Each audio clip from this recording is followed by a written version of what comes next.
This is your boy DJ's Raw and Cut Truth to give you that raw content that you deservedly need.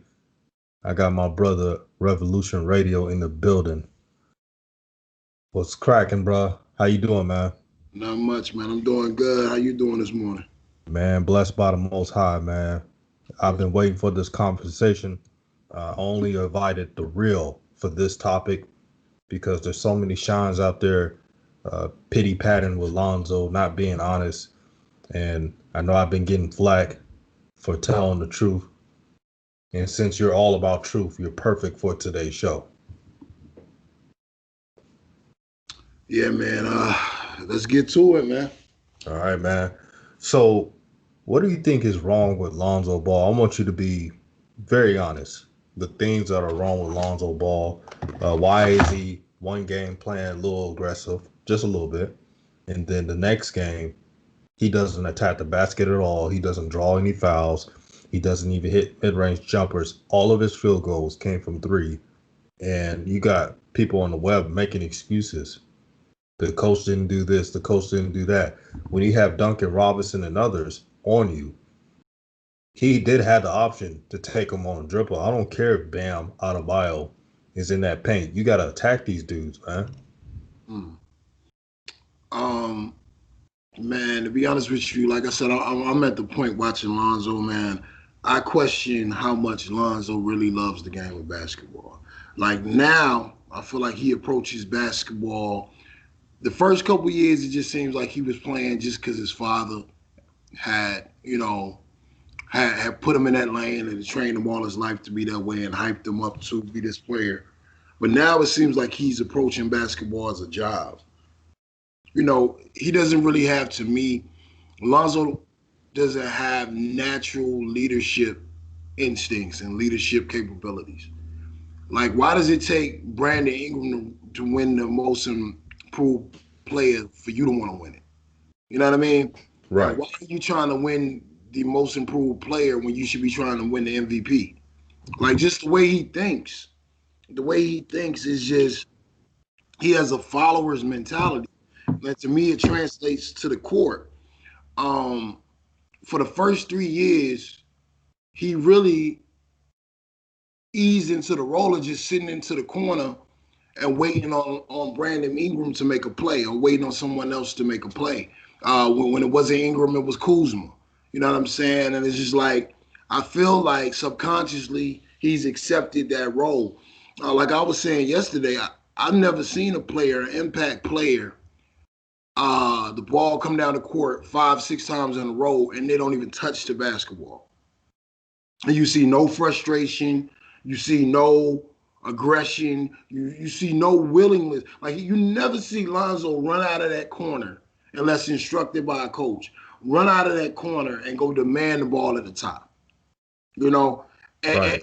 and to me the proof is in the pudding, DJ. I think we're about to lay out a prognosis that I'm not sure a lot of people are gonna be happy with. What you think about it though? Yeah, you know me. I'm not trying to be harsh on Lonzo, man. We root for the kid. I'll root for the kid. Right. Sometimes it feels like we want him to be great more than he does at Mm-hmm. times. And I'm not trying to sound harsh. I'm trying to be honest. We root. This is 4 years going on now, or approaching 4 years, and it's still the same stuff. He played his 35 minutes. Yeah, there were some calls not to go, for him to call for a screener or so. But when he was on top of the key, and he got these little weak defenders like Duncan Robinson and Tyler Hero and Dragic, I mean, he could decide to drive the basket, do Right. something, do a floater, do something. I saw John Morant the other night. He had 44 points. He had 10 of his baskets were floaters. The Spurs packed the paint the whole game. So Ja was like, let me get a 10 to 15-foot floater.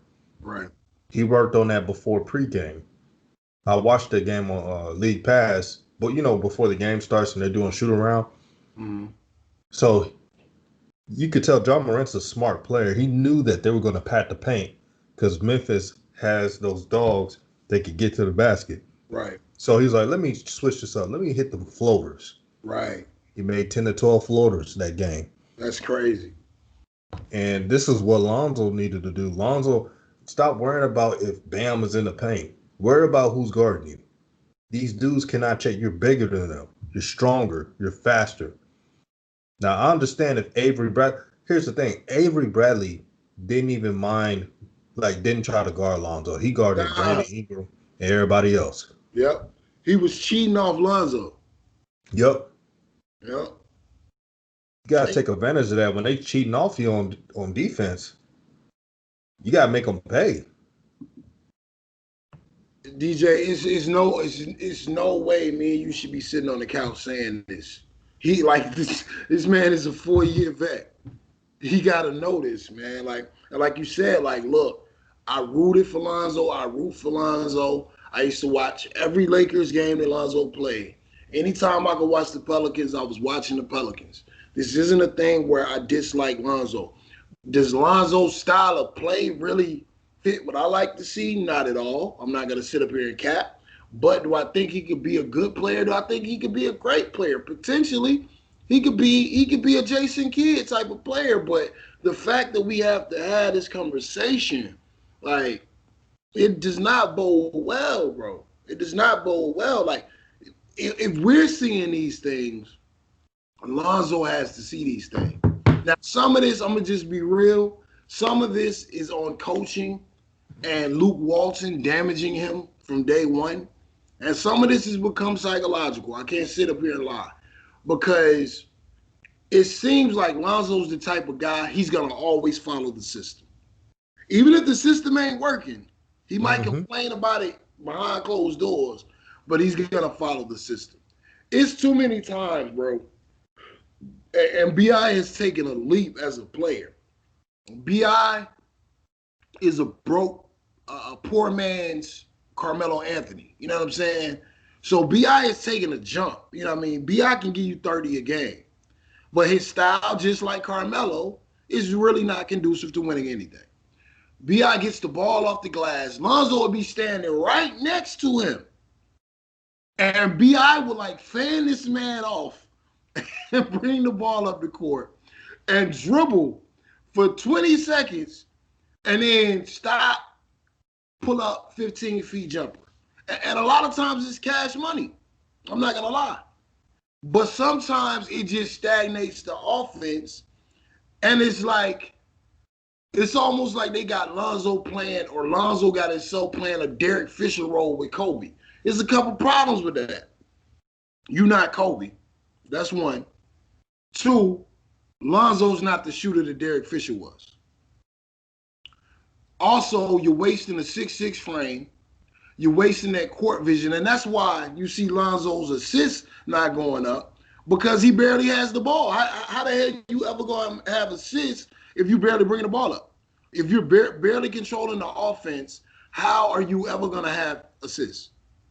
And you're already a player that makes the hockey assist. You make the go-ahead assist.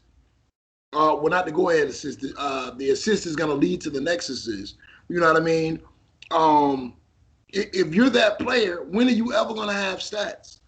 And in the age of stat basketball, for all of those that were saying, well, Lonzo betted on himself and this is good, man, y'all better hope y'all right, man. Y'all better hope y'all right. What you think, DJ?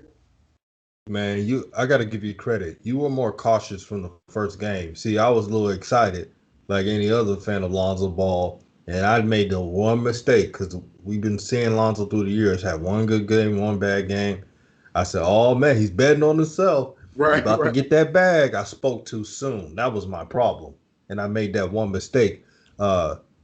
He did everything opposite from what he did the first game. You know what? The first game, it was a good game, but what I realized, shoot, he should have had more points than 16. Facts. If we're being honest. Facts. What happened to the training he was doing with Clutch Sports? All those videos doing those moves and stuff. He should have been doing that with the Heat. Oh man. DJ, look, man, if we really just if we're being analysts and supporters, we got to call it like it is. Lonzo does not have great park point guard moves. He cannot just break a man down. And if If you're not a guard that can't break a man down via or a la John Stockton or someone like that, somebody like that, you gotta if you're not somebody like that, then you gotta get pick and roll action. You know what I'm saying? Right. And the brother doesn't get a lot of pick and roll action because they don't run any offense for him. Only time, and teams already know Lonzo don't want to shoot the ball. He don't really want to go to the rack, even though he's saying out loud he want to go to the rack. He don't really want to go to the rack. So teams are to the point now when he runs that pick and roll with Zion, they know he's about to kick the ball to Zion. So if you watch yesterday, a lot of times when that pick and roll play was being ran, the first game it worked a lot. But Miami being a great defensive team, they had studied that. So what they would do as soon as Lonzo would turn the corner, the one or two times they ran the play, three men would converge on Zion because they know Lonzo's not going to really hit the rack. And I don't want to blame this on athleticism. I hear a lot of times people talk about the Ball family not being as athletic or especially Melo. I did a case study last night because I wanted to see. I said, I want to see how Luka really scores his points. Because I was texting you about it, DJ. I said, I want to see how Luka Doncic really gets his points. Because he's not athletic. We're not going to sit up here and lie and make up a narrative that Luka Doncic is more athletic than Lonzo or LaMelo Ball. He's not, bro. And to be real with you, I'm going to tell you another thing.